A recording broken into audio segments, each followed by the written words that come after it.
कपड़े धोने वाली बहू। शादी के पहले से ही विभा को कपड़े धोने का बड़ा शौक था।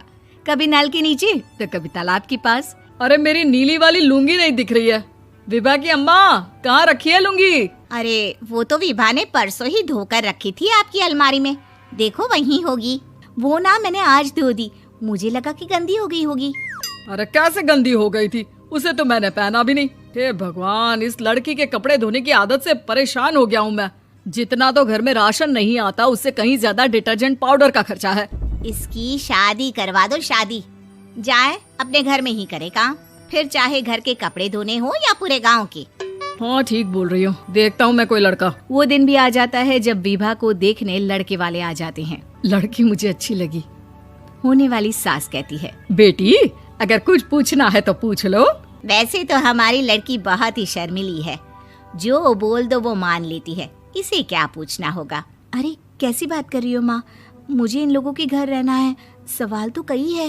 हाँ हाँ बेटा, पूछ लो ना, क्या पूछना है। आप लोगों के घर कपड़े कौन धोता है? सास का मुंह बन जाता है।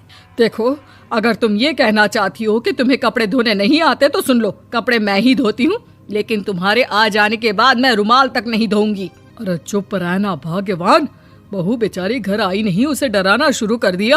वो क्या है ना बिटिया, अभी तक तो ये कल्लू की माँ ही धोती थी, लेकिन अब तुम्हारे पापा तो दहेज में वॉशिंग मशीन देंगे ही।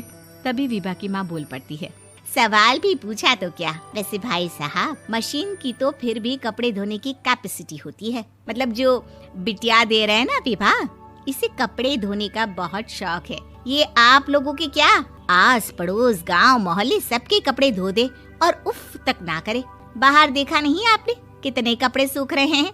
सब हमारी बिटिया ने ही तो धोए हैं। बस भी करो ना माँ, शर्म आ रही इतनी तारीफ सुनकर।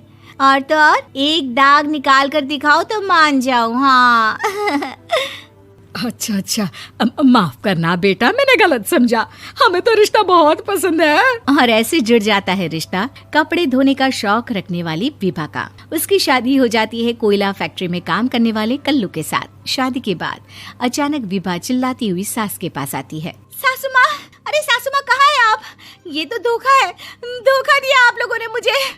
इसे ससुर के चक्कर के बारे में पता चल गया। अरे तो उसमें तुझे क्यों धोखा मिला है? अरे नल में पानी नहीं आता, कपड़े कैसे कब धुलेंगे? अच्छा, तू पानी नहीं आ रहा उसकी बात कर रही है। तो आपने क्या सोचा? कुछ नहीं। अच्छा, तेरी माँ ने कहा था कि कपड़े धोने का शौक है तुझे, याद आया मुझे। शौक बोलकर कपड़े धोने वाले मेरे जुनून को कम ना आके सासू माँ, कपड़ा धोना मेरा गुरूर है। तभी पति भी वहाँ आ जाता है। अभी मैंने इसे सनी देओल की फिल्म दिखाई है, उसी के डायलॉग मार रही है माँ। अच्छा सुन, साफ बता रही हूँ, पानी सुबह 4 से 6 और शाम को 10 से 12 आता है, समझी? विभा टाइमिंग सुनकर हैरान हो जाती है। ये क्या भूतों का मोहल्ला है? सुबह 4 बजे उठकर कौन कपड़े धोता है? 4 बजे टंकी में पानी जाता है, फिर सारा दिन धोना ना, किसने मना किया?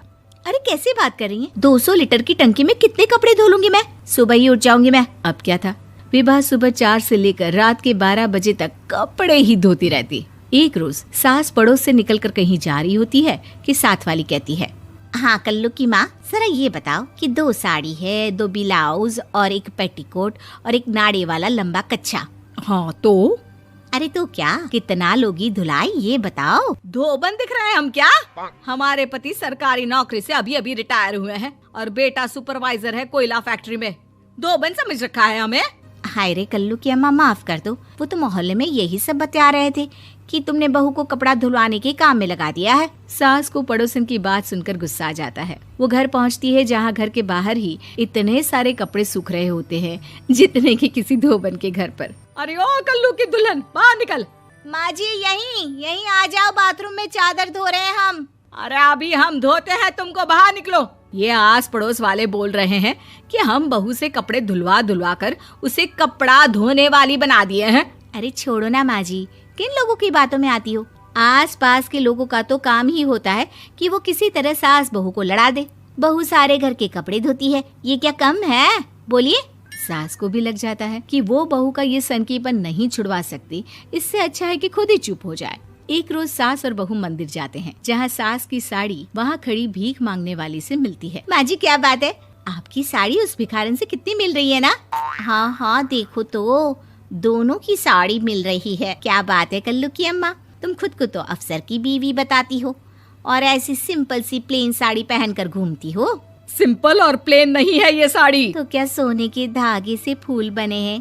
कुछ भी सासू माँ, कुछ भी। हाँ बने थे इस साड़ी में सोने के धागे से फूल। मेरे पति लेकर आए थे मद्रास से स्पेशली मेरे लिए 10,000 की।